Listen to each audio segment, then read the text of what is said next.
page 297. Section A note on transversal poetics. Para. I will add a briefer comment here about an American development which is equivalent in many ways to British presentism, namely the, quote, transversal poetics, unquote, which originated in the late 1990s in the USA. This is an approach to texts, especially those of the early modern period, that seeks to comment and interpret, quote, transversely, unquote, roughly meaning, quote, transgressively, unquote, transgressively, making strong connections between early modern texts and aspects of contemporary culture, politics, and society. It seeks to produce fugitive explorations within, quote, of repressed or neglected aspects of these texts with the aim of tempering, quote, state power, unquote, by means of the transforming energies of, quote, transversal power, unquote, stop. Transversal poetics is closely linked to radical performance practices in contemporary theatre as well as to psychology and social psychology, in addition to having connections with new historicism, cultural materialism, and deconstruction. The instigating figure is Brian Reynolds, currently of the University of California, Irvine, IRVINA, along with Donald Hedrick at Kansas State University, and William West at Northwestern University, USA. Reynolds' 1997 article, quote, The Devil's House, double quote, or worse, double quote, unquote, transversal power and anti-theatrical discourse in early modern England, unquote, Theatre Journal, Volume 49, Number 2, pages 143 to 167, introduced the concept of transversalism into early modern studies, and in line with new historicist attitudes, it sees an all-powerful state in Elizabethan times which controls opinion and practice with its wall-to-wall state machinery. But the theatre itself is seen as one of very few disruptive or transversal forces, not the individual drama and its message, notice, but the theatre itself as a medium. Theatre for Reynolds represents, quote, transversal territory, unquote, page 148, that is, it is a location which challenges power, page 298, a space of experiential alterity, unquote.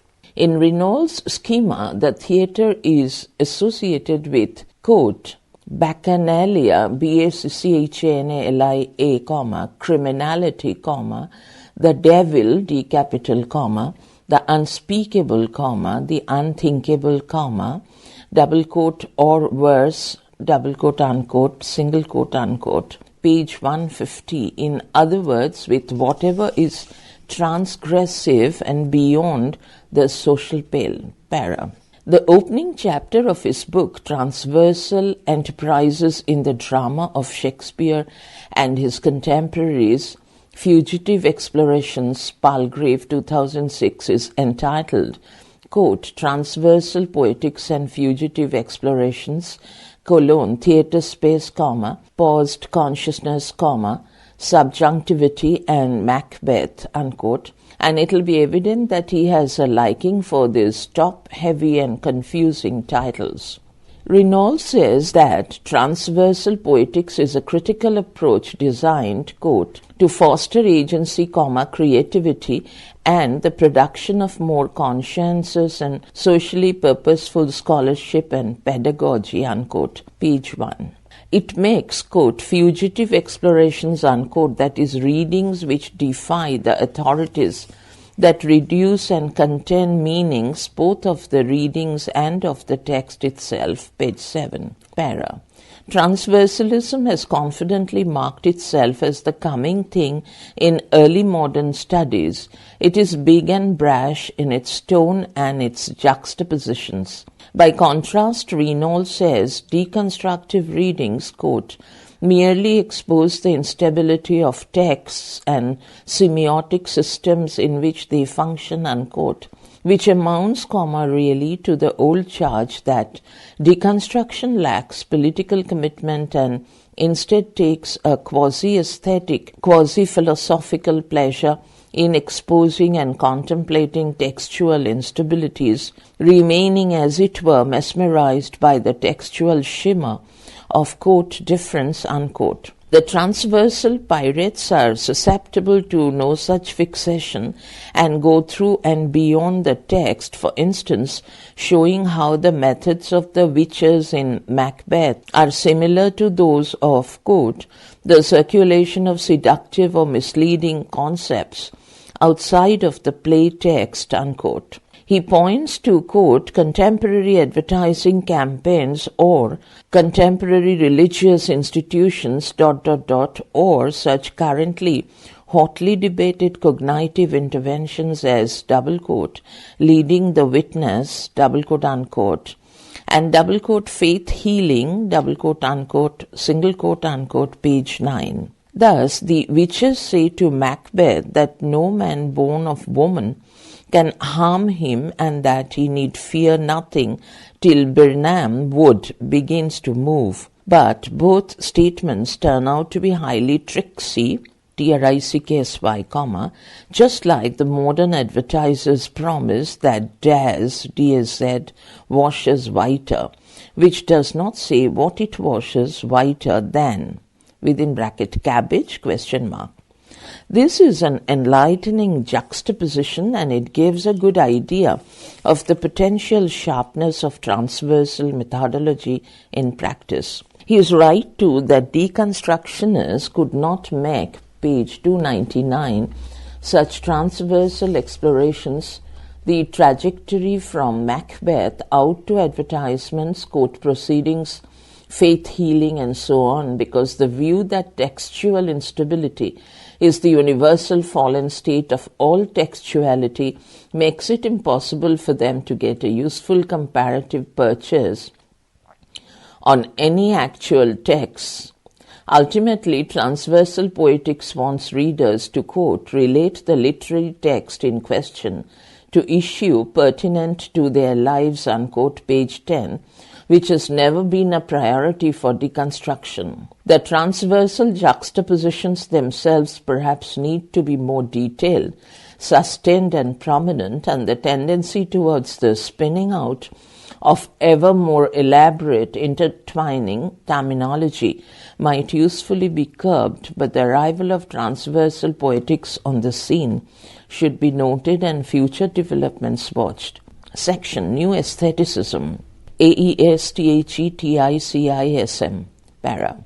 New aestheticism is an emergent movement in literary criticism and theory, which arose from philosophical debates about the status of aesthetics in the 1990s and started to become a distinct literary practice around the time of the millennium. It emphasizes the specificity and particularity of the literary text, seeking dialogue with it rather than mastery over it, and seeing the text as part of an ongoing debate within itself and with its readers rather than viewing it as representative of a fixed position or as the predetermined expression of socially conservative views. Among the practitioners of new aestheticism are Isobel Armstrong, Emeritus Professor of English at Birkbeck, BIRKBECK College, London, John Juffin, JOUGHIN, currently of University of Central Lancashire, and Simon Malpass, MALPS, currently of Edinburgh University. Para. New aestheticism runs contrary to the major varieties of literary theory as they came to prominence from the 1970s onwards, for nearly all of these increasingly challenged and increasingly denied the autonomy of literature. Thus, the Marxist critic saw literature as the expression of social forces. The psychoanalytic critic saw it as the voicing of psychic drives and instinctual conflicts. and the post-structuralists saw every act of literature as a demonstration of the instabilities of language itself. The theoretical consensus was that whatever writers thought they were doing or saying, they were always doing or saying something else. In fact, literature couldn't ever speak, page 300. It could only be spoken by various combinations of social, psychic, or linguistic forces, and the critic/theorist always knew better than the writer what these forces were. Literature then lost its autonomy, its strangeness, its specificity, and was always being stopped and cautioned by critics and theorists, even when it seemed to be behaving perfectly well, championing the underdog, standing up for self-determination and equality, or calling for tolerance and understanding of the claims of others. Jane Austen, for instance, might have thought she was doing all those things in her novels, but the critical theoretical thought police always knew better. They could see that she was really occluding OCC, the French Revolution, condoning the brutality prevalent in the British Navy, laundering knowledge of the links between the gentry and slavery, or recommending sexual repression, and all that in a single novel, Mansfield Park. This instinctive distrust of writers is part of what the French philosopher Paul Ricoeur, R-I-C-O-E-U-R, 1913 to 2005, called the, quote, hermeneutics of suspicion, unquote, in Freud and philosophy, which he defined as, quote, a method of interpretation which assumes that the literal or surface-level meaning of a text is an effort to conceal the political interest which is served by the text. The purpose of interpretation is to strip off the concealment, unmasking those interests, stop, unquote. Para. Theorists and critics then for around a quarter of a century had been the strippers of and unmaskers of literature, and they had gone largely unchallenged since the defeat of the liberal humanists back in the early 1980s. The unique qualities of each text were pretty well disregarded. For whatever its specific qualities, a literary work would be found guilty of the broad generic crimes which each of the theoretical approaches specialized in investigating sexism and phallocentrism in the case of the feminist critics, Orientalism for the post-colonialists, logocentrism for the deconstructionists, and so on. After a few decades of this relentless onslaught, it was inevitable that literature must eventually reassert itself. The counter-argument of the literary text, if it were allowed to speak, would be simple, and it would go something like this. All literary texts are different, and they shouldn't be typecast as all sharing socially conservative tendencies. Quote, the post-colonialist quite rightly says that all Arabs or, quote, Asiatics, unquote, or Muslims are different and particular, and, page 301, shouldn't be represented in collective negative stereotypes as happens in the pernicious Orientalist thinking that lumps them all together. But the resistance to thoughtless homogenization is not carried to the way we regard works of literature.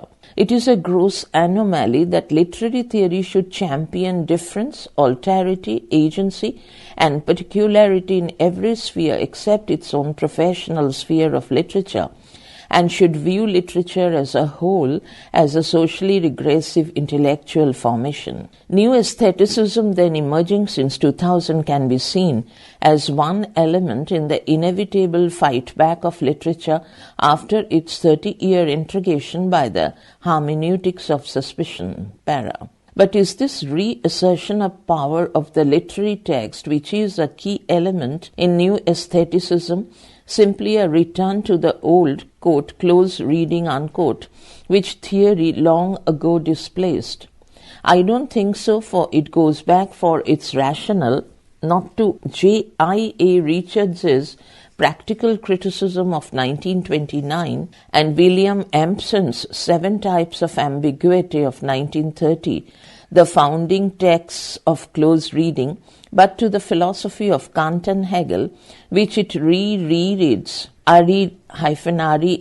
reads after they had been reread by Derrida and others. The theorists of the 1970s and 80s always seemed to imagine their own rereadings to be permanent and decisive, whereas they are in fact merely moments in an ongoing cycle, so that their rereadings are just as open as any other to being themselves reread. In other words, new aestheticism is not seeking to reverse the reversal whereby practical criticism of 1929 became critical practice, the title of Catherine Belsey's influential book of 1980, but is making a series of interventions which seek to alter the very trajectory of theory itself.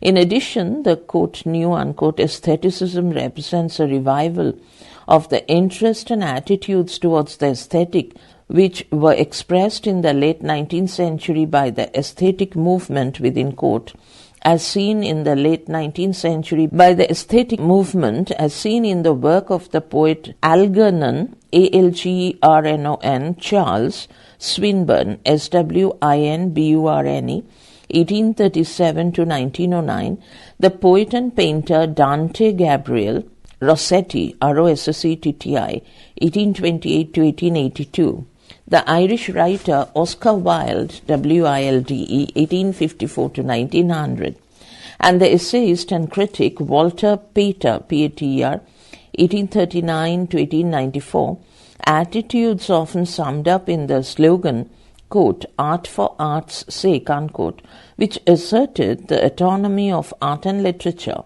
and its freedom from considerations of moral correctness or social utility. The desire to reinstate the literary text at the center of literary studies, but in a newly totalized form, is of great interest and, as I see it, a welcome reaction against both historicism, page 302, and the tradition of the hermeneutical suspicion of the literary text. Asterisk. Footnote, asterisk, I put forward roughly this view in a lecture and article entitled, quote, An Academic Discipline Foresees Its Death, unquote, in PN Review 173, volume 33, number 3, Jan. Fav. 2007, pages 16 to 20. Text of plenary lecture at the European Society for the Study of English Conference, 2006. It advocates a notion of total textuality which is explained in the chapter of that name in my English in Practice, Arnold, 2003. Back to text. New aestheticism then can be considered in various ways. One way is to see it as a revival of interest in the aestheticism of the late 19th century. Another regards it as reopening debates about aesthetics which stem from the philosophy of Kant and Hegel. A third is to see it through the notion of the ongoing dialogue between the reader and the text as a new kind of ethical criticism. And a fourth, finally, is to see it as a new formalism which foregrounds the formal features of the text and the effects of those features on readers. New aestheticism often confronts the dominant critical and theoretical consensus, which a sense of exasperated impatience asserting the importance of some long excluded and reviled aspect of literary study. As if suddenly fed up with being constantly on the back foot, it snaps out the unaskable question, quote, what's wrong with the aesthetic, question mark, unquote. Quote, what's wrong with Kant, question mark, unquote. Quote, how close is close, question mark, unquote. All these questions are section or chapter headings from Isabel Armstrong's book, which is discussed next. Section, New Aestheticism in Practice, para. The book which marks the beginning of the new aestheticism is Isabel Armstrong's The Radical Aesthetic, Oxford 2000. The introduction discusses the rejection of notions of the aesthetic by all recent schools of literary theory, and Armstrong writes that, quote, evolving another poetics means challenging the politics of the anti-aesthetic by remaking its theoretical bears and changing the terms of the argument, page 2. This, she says, means reinstating the foundational philosophers Kant and Hegel, page 1, from whom the most viable notions of the aesthetic derive. Armstrong identifies Terry Eagleton's book, The Ideology of the Aesthetic, 1990, as a widely influential statement of the, quote, politics of the anti-aesthetic, unquote, and her own book, page 303. The radical aesthetic, appearing 10 years later, can be seen as a direct challenge to it. She sees Eagleton's book, too, as a kind of high point of the hermeneutics of suspicion. We might characterize the new aestheticism as the approach to literature which begins with suspicion of the hermeneutics of suspicion. Armstrong's first chapter argues closely against Eagleton. For him, all the text-specific effects of a sonnet, for instance, would always already have been accounted for. This would include such things as the rhyme pattern, the turning of the thought between the octet and the sestet, S-E-S-T-E-T, the compressing of a long sweep of thought into a couple of images and a 14-line frame, the use of words and phrases which finesse two different senses into one paradoxical formulation.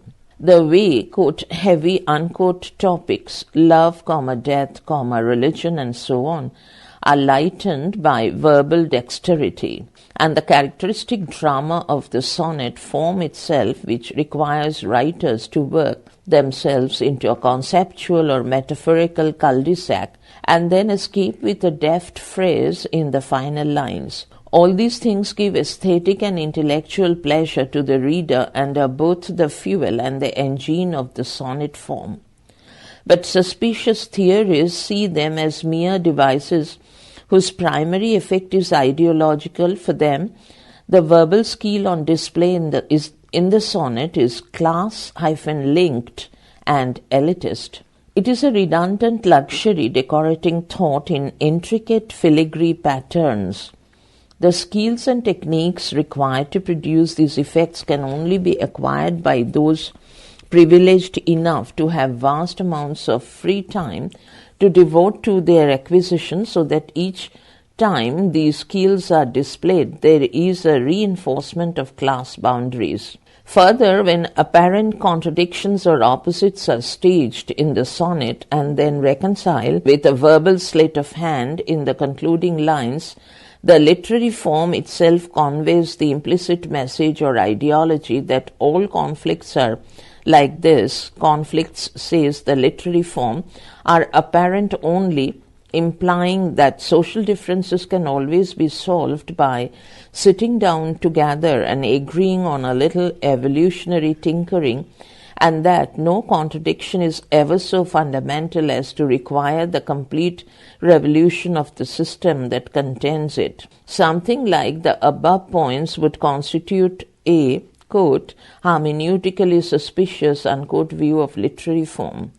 How exactly would a new aestheticist version of the matter be different? Para. Isobel Armstrong gives an excellent demonstration of the newer practice towards the end of the third chapter of the Radical Aesthetics, page 304, which is entitled Textual Harassment, the Ideology of Close Reading, or How Close is Close.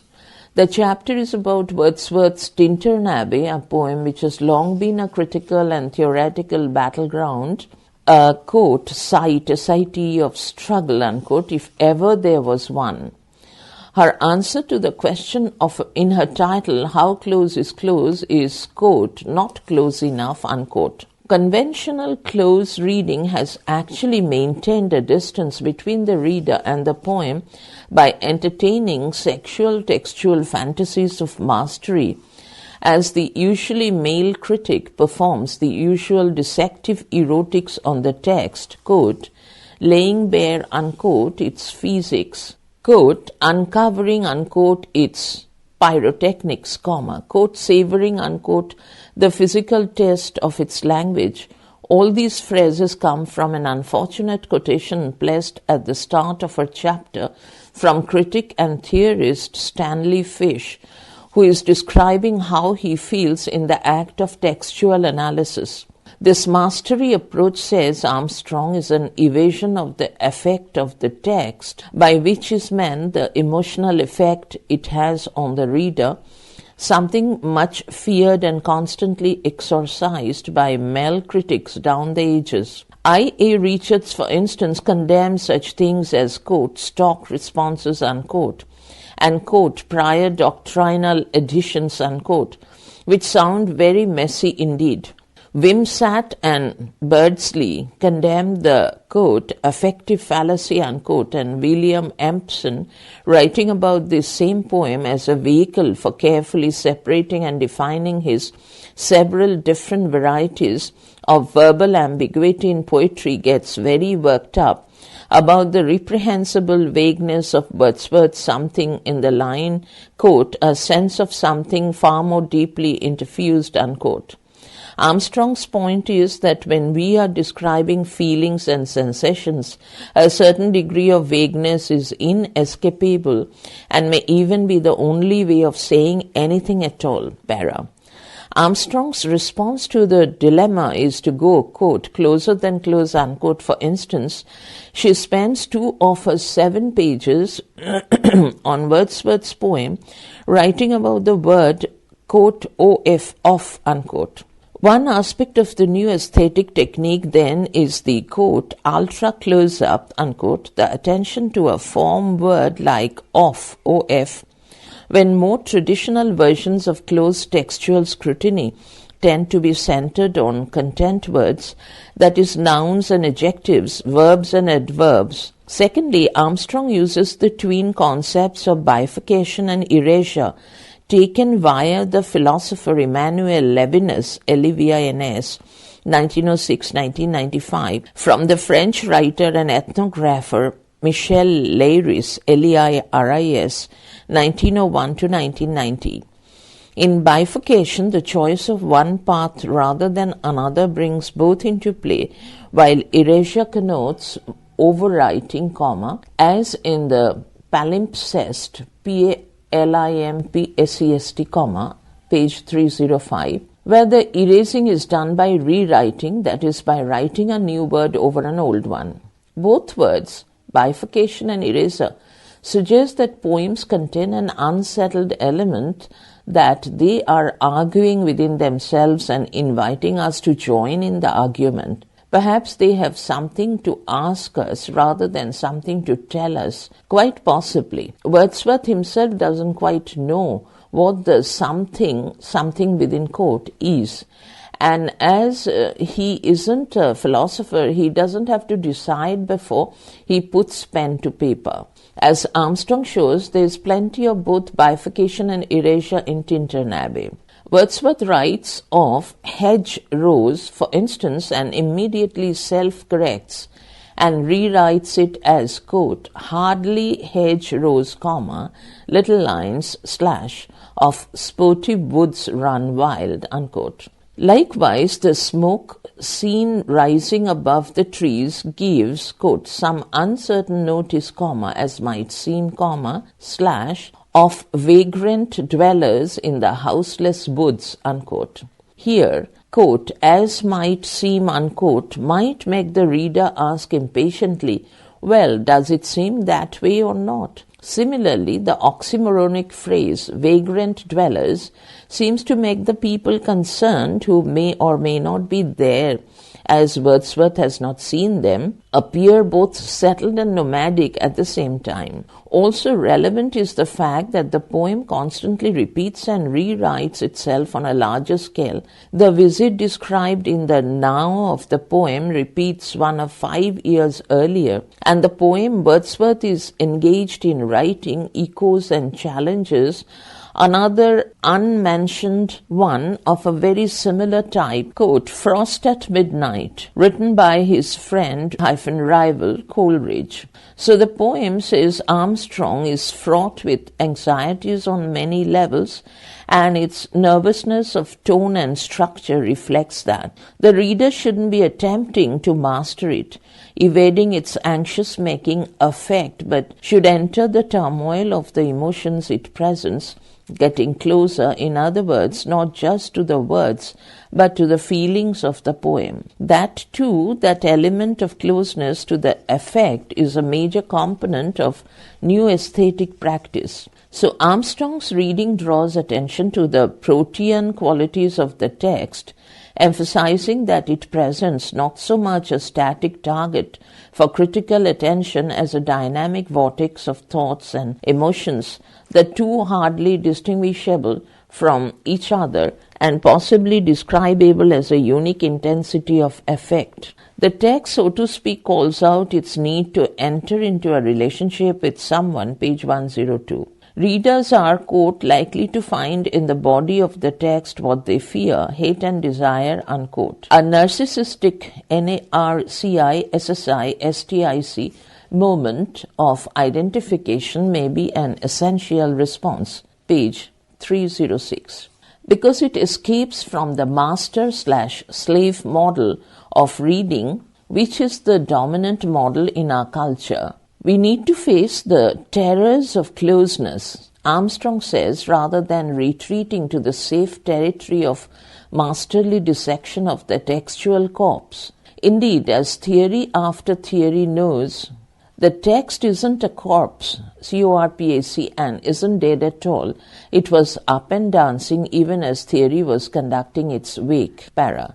The introduction to another key book in this area, The New Aestheticism, Manchester 2003, edited by John Jaffin and Simon Malpass, agrees with Armstrong's emphasis in suggesting that the survival of certain literary texts from remote eras is not due their having timeless significance, but lies in their capacity to, quote, sustain interpretations which are often either contestable or politically opposed, unquote, page 8. This suggests that the crucial quality which literary texts need to possess if they are to outlive the era of their own production is that they should leave space for readers to join in, to talk back with and to them, and enter into a relationship with them, to pick up the term used by Armstrong. By contrast, a literary work which is merely pious or propagandistic or right-on doesn't allow this space.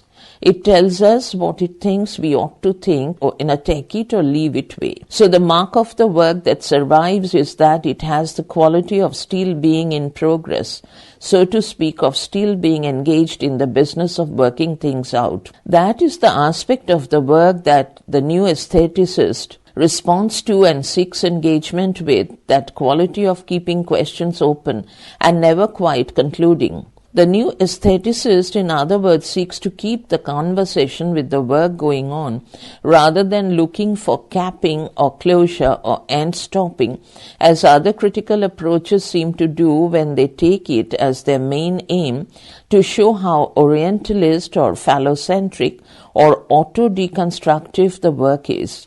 It is true in one sense that this keeping-talking approach privileges the literary work itself, but then other approaches privilege the critic or theorist, and the unending dialogue with the work envisaged by the new aestheticist seems fundamentally democratic in character. For it is a conversation which can never be finally rounded off and concluded.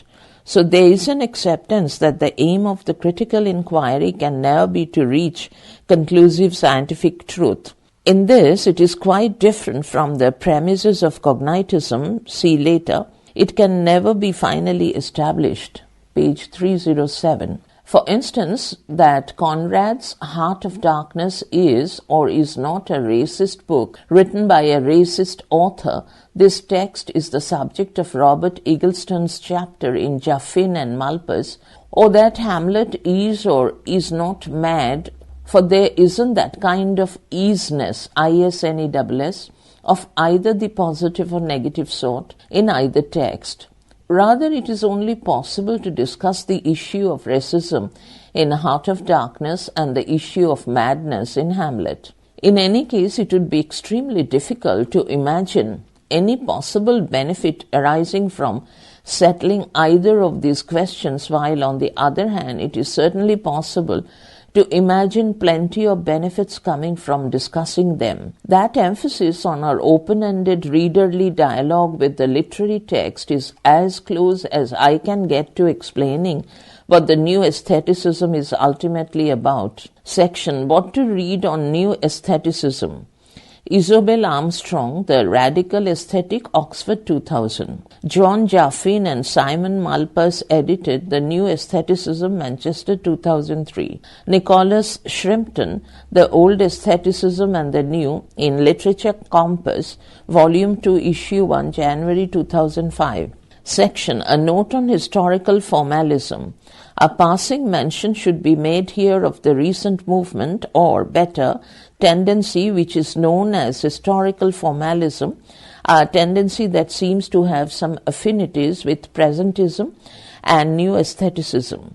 Historical formalism emerged, in name at least, at a seminar with that title at the 2003 meeting of the Shakespeare Association of America.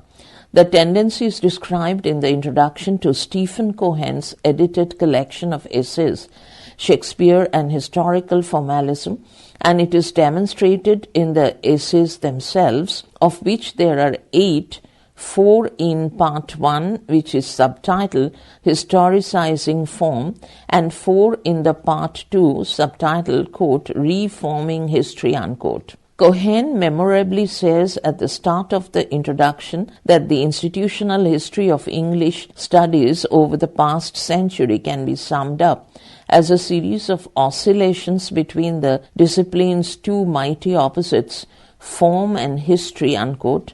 New historicism, in the early 1980s swung us decisively towards the latter, and historical formalism, it is implied, is a corrective counter-swing back towards form. However, historical formalism, page 308, at its very name implies, is not a decisive rejection of new historicism, but precisely a corrective. We might perhaps see it literally as a course correction, that is, as a correction to our courses, and one which seeks to compensate for some of the blind spots of new historicism, such as the fact that while it often has much to say about, quote, the relationship between individual text and historical situation, it has never shown much interest in the historical roots and function of literary genre. Roughly speaking, then, historical formalism seeks to make a course correction for literary studies which will point us a little bit away from just asking what the text means in all its historical specificity, of course, and a little bit towards asking how it means, which in the view of the historical formalis is going to require us to give more attention to the effects of its genre, its being a sonnet sequence or a 5-act dramatic comedy or whatever. The introduction contains many carefully phrased statements of intent which have a certain air of rhetorical calculation and seem designed to lay down markers for the future. Like this one, indent. If historical criticism is to seek affirmation and inspiration in early modern literature and literary theory, it should be based not on their purported refusal of the differences between literature and other discourses, but on their sensitivity to the particularity of literary forms and their ideological functions, a sensitivity that can help to revive our own critical practice. Page 13, indent closes, para. This is too carefully hedged a statement to be an inspirational rallying cry, but note the characteristic occurrence of the word particularity, which in the literary studies of the first decade of the millennium so often denotes resistance to wall-to-wall historicism. On the other hand, it isn't the claims of the specific literary text which are being asserted here, those gritty words, phrases, images, and sentences of Macbeth which inhibit any easy digestion of the play, but the claims of the specific literary form, which surely is a rather different kind of particularity. So while historical formalism applies a welcome corrective touch to the disciplinary helm, it seems merely to defer or displace the historicism rather than making any serious inroads into the sheer amount of it thought to be appropriate for literary studies.